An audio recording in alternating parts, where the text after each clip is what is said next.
Well, hello guys, hello. Welcome back to the Big Fat Psychic channel. I'm so pleased to be reading again for you today. My numbers are shooting up again. I can't believe it. Oh my. Thank you so much.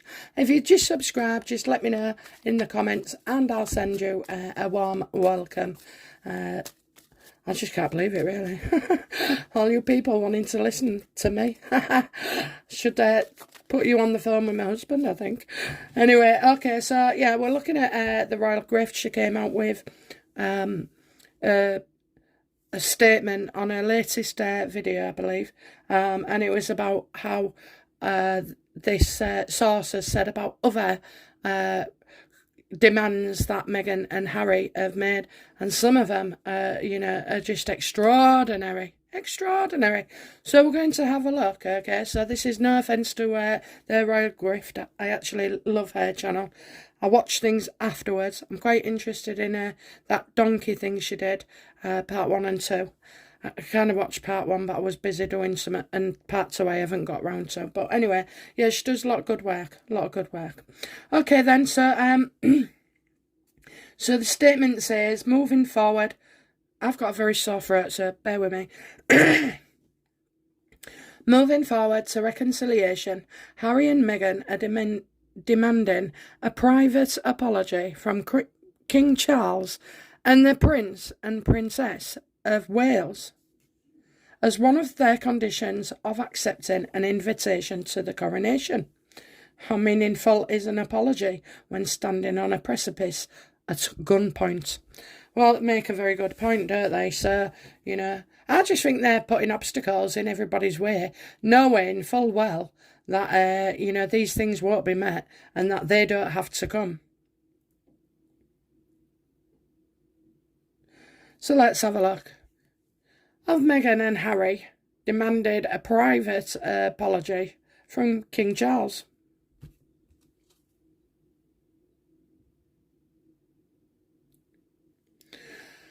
Harry's not happy. Harry's never happy. The king could be trying to sort of like smooth things over maybe, but, I'm getting a freeway situation here. We're at a stalemate, things... It takes a long time with some bitterness like this for all parties to come together. But there's no, way about it. Harry and Meghan have damaged the monarchy. They have hurt his father, hurt his brother, his sister-in-law, even Charlotte, the kids, no one, and the Queen, no one has been left, unscathed apart from Prince Andrew. So there's a stalemate there. So yeah, Harry's not getting what he wants. So I do feel they've definitely done that. Okay, so but has Harry and Meghan demanded a formal apology from the Prince of Wales, William? I'm getting no.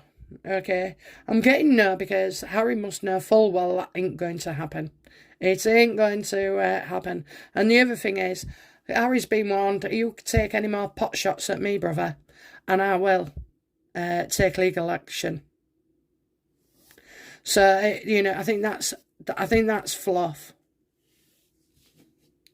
Or it could actually be, so like, in a different way, because I'm not even seeing William giving him permission for something, is refusing to give permission for something. Harry won't go near his brother for a while. The sugars might come up with little bits and, try and bring up the Rose thing. Certainly not true. I don't know, that's just so damaging. Okay, so next one. They are asking that 7 members of the royal family be enrolled on an equality, diversity and inclusion course. Oh my God. Let's have a look. Have they actually requested 7 members of the family, or any members, go on a course?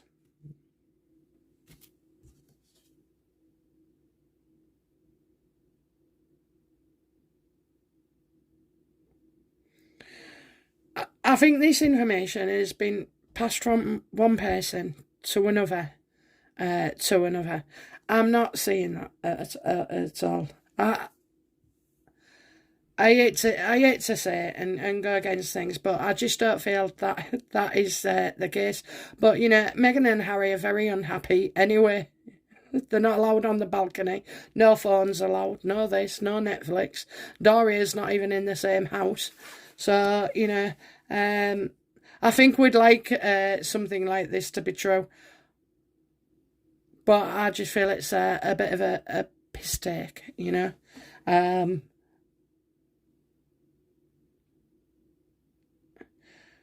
I don't know who thought this up, okay? I don't know who thought this up, but I'll tell you now, I'd have a different card. This is like, you know, crying over spilt milk, get over it, you know, telling the Harcolls, get over it.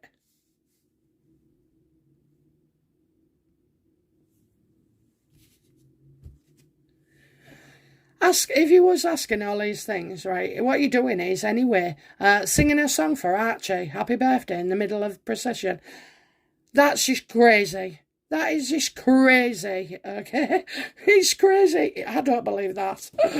Well, anyway, let's ask, did they ask for, is it true they asked for a birthday song mid-procession for Archie? Oh, she definitely wanted their bin to be mentioned, okay? She definitely wants Archie to be mentioned. You know, these children, if they came to the coronation, it's another, right? So she had the christening and used the term prince and princess. If she went to the coronation, it's another opportunity to do so as well. So it becomes more regular. So that the papers would say Prince Archie, Princess Lilibet. So I do believe Meghan has definitely asked that. She knows what she's doing. She knows what she's doing. And it might not be midway, but it's something, you know. And it's more than, it's like a public acknowledgement of his birthday. I mean, we haven't seen this bin. Most of you don't believe they exist. And then you want them mid-crowd. I think it's mind games. Mind games. They are also asking for a balcony appearance. And unrestricted access to be given to their media representatives. You would only ask these questions if you had no intention of going, okay? No intention. Let's have a look then. So did they request the balcony and unrestricted access for their media?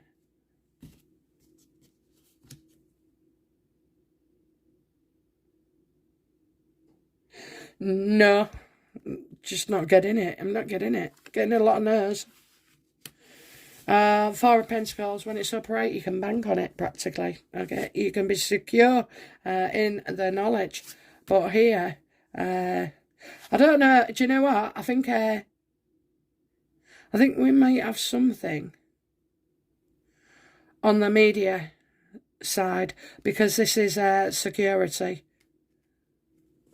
So maybe they've been told, because don't forget, in a reading we did, they've been told a lot of restrictions, a lot of strict instructions.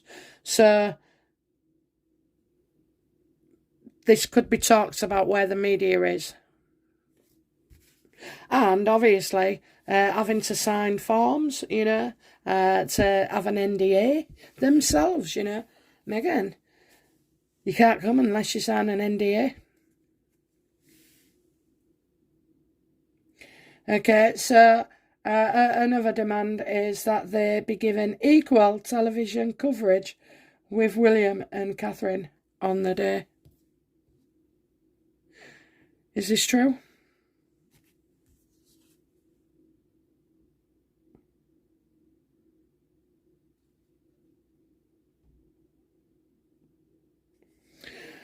I think Harry and Meghan would know that they don't get the preference. They don't get the preference. I'm really sorry, you know, and it's no slight on Royalgrift at all, but what I'm picking up is No, no. We're asking if they did ask, okay? I won't get any of these cards apart from that one. We got a yes. But, you know, and that one.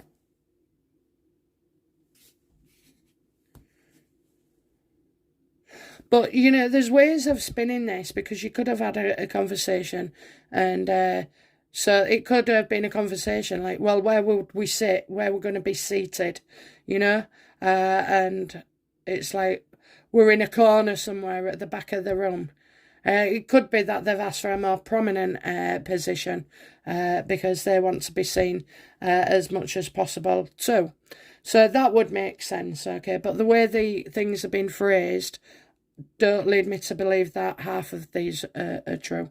It wouldn't surprise me, you know. And if you're on a mission not to do something, you would have all this subterfuge. Just like Sam, you know, apologise to the royal family, say they're not racist to settle the case.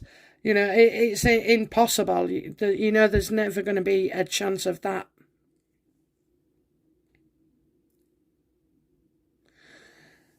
For what reason would Meghan and Harry refuse to come to the coronation?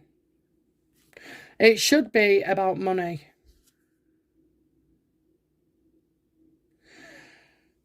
They're getting stardom, you know, they want stardom. So, in actual fact, if you knew you was going to come to the coronation and get sidelined, fair dues. But what about if you already had something planned and up your sleeve, like we know she has, and she wants fame and glory all to herself? Yeah, if they don't get on the balcony, if they, you know, they don't get this, if they don't get that,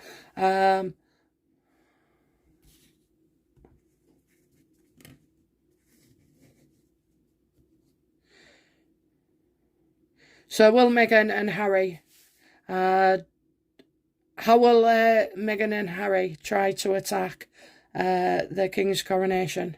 How?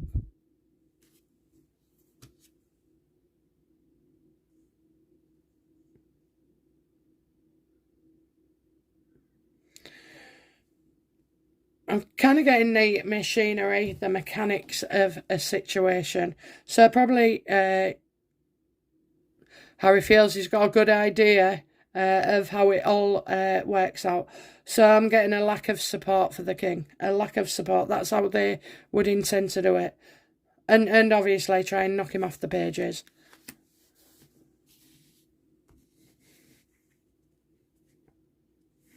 And, you know, they always do it the night before, don't they? You know, after, is it 10 o'clock or just before 10? And then you see it all spilling out online. Yeah, a lack of support, somebody steaming, steaming. And I kind of feel stealing as well, you know, stealing the light.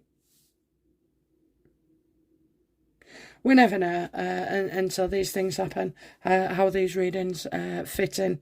But yes, that's what I feel like, a lack of support. So is it that Meghan, you know, like we said in the other one, where she feels, she makes out, alludes to the fact, doesn't say she's had an apology, but announces maybe that they're coming. So the world thinks that they've got an apology, and then she pulls out, it's not good enough. I need you to go on that diversity course. I mean, that, if they did, it's the audacity. But I'm not even seeing the crazy woman, okay? The crazy woman of Meghan is the Queen of Swords reversed, and she's not. She's using her brain. She's been smart about it, you know, whether we like it or not. You might get a story as well, how, you know, Meghan and Charles always got on. You know, kind of, is it gaslighting? Gaslighting? Yeah, gaslighting. Okay, guys, anyway, that's it from me for today. So I enjoyed doing that reading. I think it's, you know, take everything, especially with man as well, with a pinch of salt, you know. And things can be lost in translation, or, you know, so some of these things could be like a bulletin of other steps that have, you know, they're aware of. So I'm not saying it's all made up at all. I'm just saying what I say is that some of it is not true. Oh, I wish the Royals could open up, couldn't you? I do. But it would serve no purpose, okay? It would serve no purpose. It'd let them, it'd make them look just as bad as Harry and Meghan. Okay, guys, that's it from me. And I'll be back soon with another reading. Bye now. Bye-bye.